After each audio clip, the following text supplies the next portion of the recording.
नमस्कार, मी मीनाक्षी तुम्हा सर्वांचं स्वागत करीत आहे. तर आज मी मिरची भजी बनवणार आहे. त्यासाठी मी इथे तिखट नसलेली अशी ढोबळी मिरची घेतलेली आहे. तुम्ही कोणतीही मिरची घेऊ शकता. तर ही मिरची मी स्वच्छ पाण्याने धुवून अशी मधोमध कट करून घेतली. तर पावशेरमधली मी इथे अर्धा पाव अशी मिरची घेतलेली आहे. त्यासाठी आपल्याला लागणार आहे छोट्या कपाने 3 कप बेसन. तर तुम्ही पावशेर मिरचीचे भजी बनवत असाल तर तुम्ही बेसन थोडं जास्त घ्या.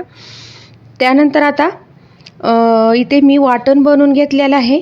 ती वाटण आपण इथे 1 चमचा टाकणार आहोत.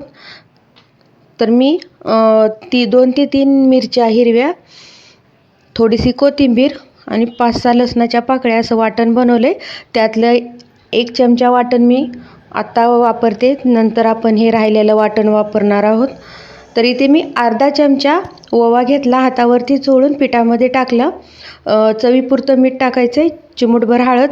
आता हे मिश्रण आपल्याला असं पसरून घ्यायचं आहे.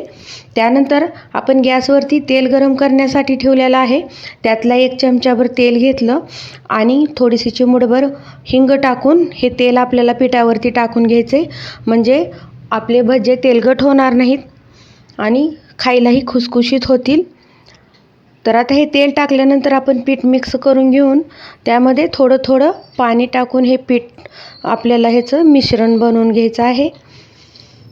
तर मिश्रण आपल्याला जास्त घट्टही नाही आणि जास्त पातळही नाही, अशा पद्धतीचं आपल्याला इथे मिश्रण बनवून घ्यायचं आहे. तर आता आपण ढोबळी मिरची घेतली आहे.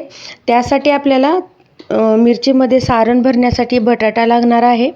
तर इथे मी 1 ते 2 छोट्या चमच्याने तेल घेतलं गरम. त्यामध्ये जे वाटण होतं ते टाकलं. त्यानंतर आता ह्यामध्येच आपण बटाटा किसून टाकणार आहोत. बटाट्याचं सारण भरल्याने मिरची भजी खायला खूप छान लागते. त्यानंतर ह्यामध्ये आपल्याला थोडंसं मीठ टाकायचं आणि ही बटाटा असा मिक्स करून घ्यायचं आहे. तर आता इथे बटाटा मिक्स करून झालेला आहे. तर आपण हे मिरचीमध्ये भरून घेऊया. तर अशा पद्धतीने आपल्याला मिरचीमध्ये हे बटाटा भरून घ्यायचं आहे. तर हे सगळ्या मिरच्या आपण अशा पद्धतीने तयार करून घेणार आहोत. तर बघू शकता आपली मिरची इथे बटाटा भरून तयार आहे. तर आता भजी करायला घेऊया. तर पिठामध्ये अशी मिरची बुडवून आपल्याला अशी तेलामध्ये सोडून द्यायचे. तर माझी रेसिपी बघत असाल तर चॅनलला लाईक आणि सबस्क्राईब करा. आणि तुम्हाला माझी रेसिपी आवडली असेल तर तुम्ही ही नक्की करून बघा आणि कमेंट बॉक्समध्ये सांगा कशी झाली आहे ती.